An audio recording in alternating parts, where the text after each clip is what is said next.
to all the dispossessed youth of Africa, for perpetuation of communion with ancestral spirits through the fight for African freedom, and in the firm faith that the dead, the living, and the unborn will unite to build the destroyed shrines. Selah. Hello and welcome, beloveds, to another episode of Ask Dr. Mumbi. My name is Dr. Mumbi Saraki. How you doing? How's everything going?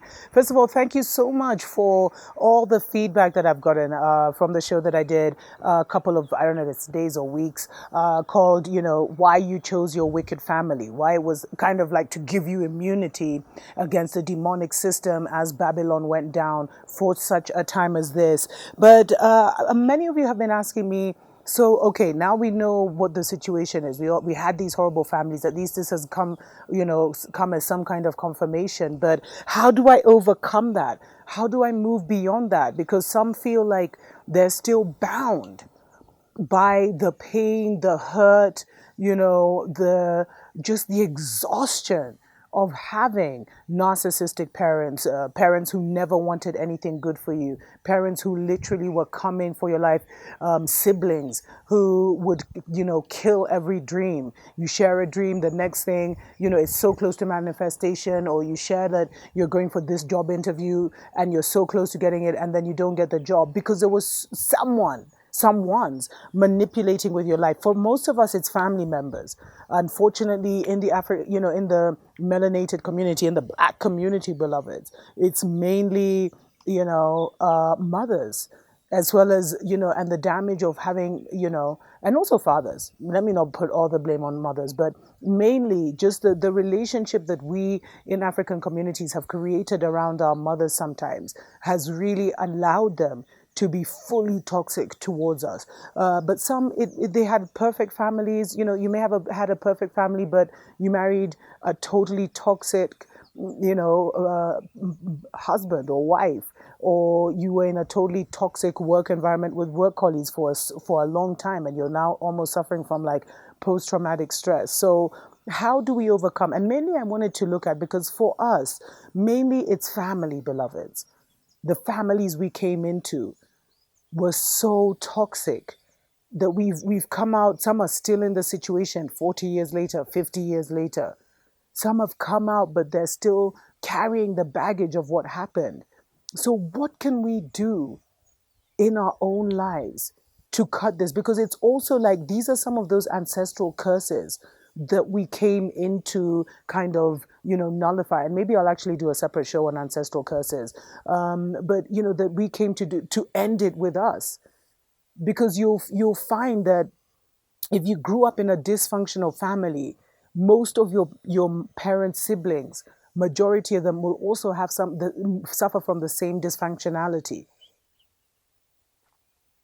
And so that is how you see, like when you see a pattern among family members, either a pattern of divorce, a pattern of single motherhood or single fatherhood, a pattern of alcoholism. All of these are kind of like ancestral signatures that have been passed down. That's what they call ancestral curses. But I'll get into that in a separate video. So what can we do as a people to overcome some of the, the pain and suffering that we've been caused? I think first and foremost, for you who grew up with in a toxic family dynamic, probably with narcissistic parents, you need to do as much research as you can on narcissism.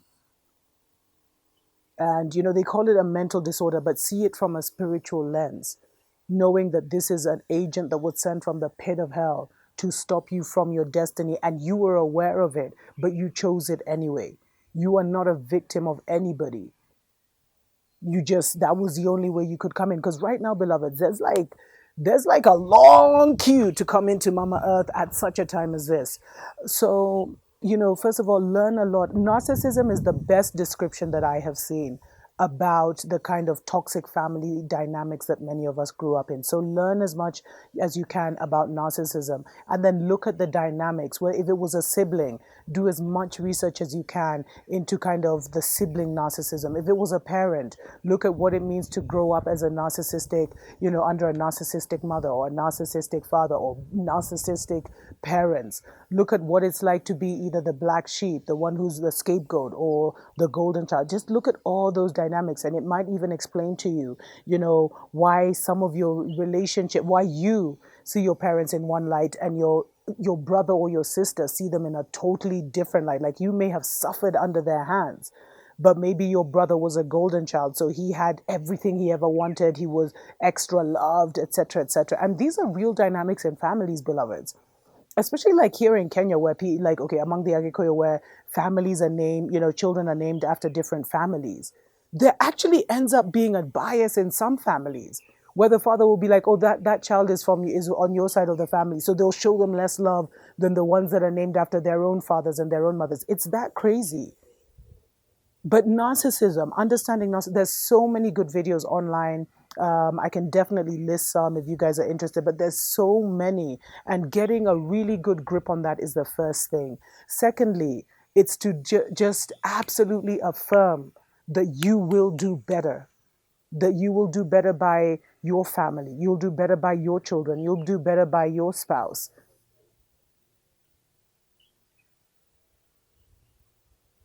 And the doing better really takes to understand, like, the kind of, obstacles they created in your mind that will take years to heal, or that you might have to live with for the rest of your life. So you're going to have to understand that, living with narcissistic parents might have made you over suspicious or might have made you oversensitive. And these are things that you'll have to explain to your spouse, having a really open discussion, establishing the channel of communications. We have a chance to do that in our relationships, something that maybe our parents never did, because sometimes they didn't really talk on those levels. Because even this institution of marriage is something that was just dumped on them, and they took it like hook, line, and sinker.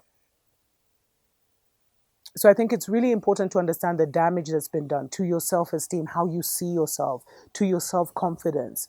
Sometimes you may not even have the energy to try again with your dreams because they've been squashed every time. And you just didn't know that you had an enemy of your soul within your family who was manipulating strings and cutting, actually more like cutting strings. They'd see you launch out a string for, reach out to your destiny, and they just snip it. So realizing that and knowing you'll do better, and being wise about how you're going to move from here on out. Especially like if you grew up with a family that was against you, beloveds, learn to share less about your dreams, your future, your children. Don't put your children in that. And that's why I say it's so good to understand narcissism, because there's a lot of different advice that they give about how to deal with a narcissistic families. And literally, beloveds, you are going to have to cut these people off. There's something called gray walling, where you don't share any information, because even the way they'll make you feel about the good things happening in your life is so damaging. Anyway, let's take a short break. We'll be right back. Wake up, wake up, wake up, wake up, wake up, wake up, wake up. Wake up, Africa. Welcome back, beloveds, to Ask Dr. Mumbi. My name is Dr. Mumbi Seraki. So how do we overcome toxic families, toxic parents, beloveds, toxic relationships? There's so much that we have to do. We have to, because, there's energy that was taken from us, because many of the people who put us in toxic situations, they put negativity on us so that they can take the positive from us. And they do this exchange where you'll be super happy. They'll come, they'll tell you something nasty, it will destroy your day. And then they're happy that you're down. So it's like they've taken your happiness and given you their own perpetual sadness. So as I mentioned before the break, learn everything about the narcissistic family dynamic, the narcissistic mother, the narcissistic father, tailor-made to your situation and what you had to grow up to understand it fully. And this is the best description I have found of toxic families. And especially if you can find some of our melanated sisters who have talked about this, especially from the black mother perspective, and why so many black daughters, African daughters, melanate, whatever you want to call us, beloveds, have such complicated, complex, and toxic relationships with our mothers. Some have beautiful relationships, and if you're one of those, you are so blessed. You should just be giving thanks. Call your mama today and tell her that you love her for real. But for the rest of us, these are things that have left internal scars that many people can't see. And when it comes especially to parenting, beloveds, you have to almost reparent yourself. As much as you're saying that this ends with you, you have to now reparent with yourself, which means repamper yourself. Give yourself that your own boost, your own big up. Be happy for yourself, celebrate yourself. Because most of the times when you grew up with toxic mothers or fathers, they never celebrated your wins. They actually tried to trivialize your wins, like make them like they're not important, or take away from them, add something negative to it, or claim it themselves. I'm the one who did this for them, so that's the only way they were able to reach that level, blah, blah, blah. So it's almost like you have to now reparent yourself. And there's a lot of videos, beloveds, about reparenting and how to go about it. And the most important thing is it's all about self-love. Learning to give yourself that self-love again, learning to, silence that negative talk. And I think that's part of the healing. And the healing has to be done, beloveds, preferably before we have children. But if we already have children, we should do better by them. Because you see, one of the worst curses of growing up to a narcissistic, in a narcissistic family is you become as negative and toxic as they were, when you are actually there to break that cycle for good and start a totally new cycle with your family. So it's really important to do some self-healing, and it's not easy. And, several of you have contacted me about the process, about the healing process, how many tears there are, especially if the narcissistic mother and father is still around, like how, trying to balance that with all the cultural dynamics that we grow up in. Respect your mother and father and blah, blah, blah. Love your family unconditionally when your family is the same family that's trying to take you out. It's crazy, right? But learn, beloveds, to really, heal some of those deep wounds. And the best way to heal it is to go through it and recognize recognize the different dynamics and forgive. It's really hard to forgive a narcissistic parent or narcissistic spouse because of the level of damage that they do to our minds and our hearts, beloveds. But remember, forgiveness is not for them. Forgiveness is for you. And the more you forgive, the more you let that go. And forgiving doesn't mean, everything's forgiven, come into my life. No.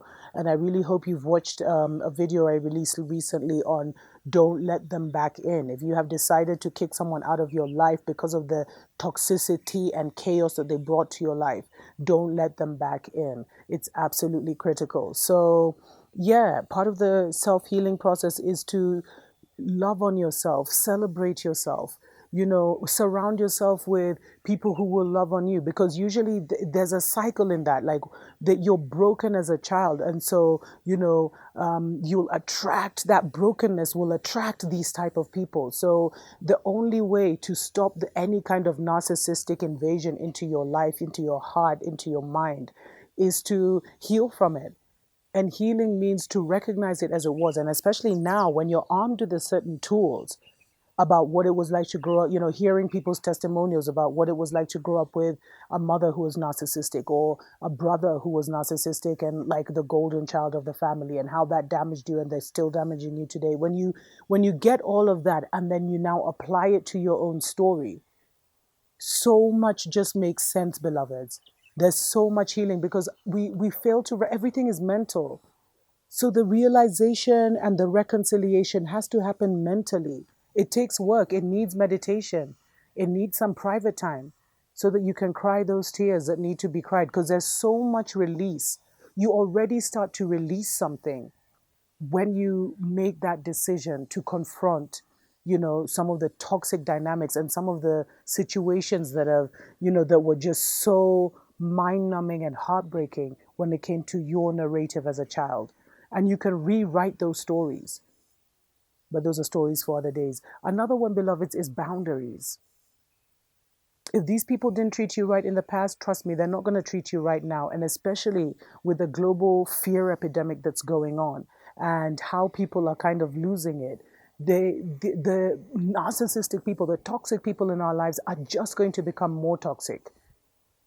And the beautiful people in our lives are just going to become more beautiful. So you have to really look at some of those toxic relationships in your life and decide to either put boundaries or cut them off altogether. And that is absolutely critical, especially even to protect your family, to protect your relationships, to protect your children. Because they were toxic to you, they'll be toxic to your children. Anyway, I know a lot of people have gone through this. A lot of people are doing healing. I'd absolutely love to hear from you. How do we overcome our toxic families, our toxic mothers, our toxic fathers? If you have any other tips, please leave them in the comments below. Tuko pamoja.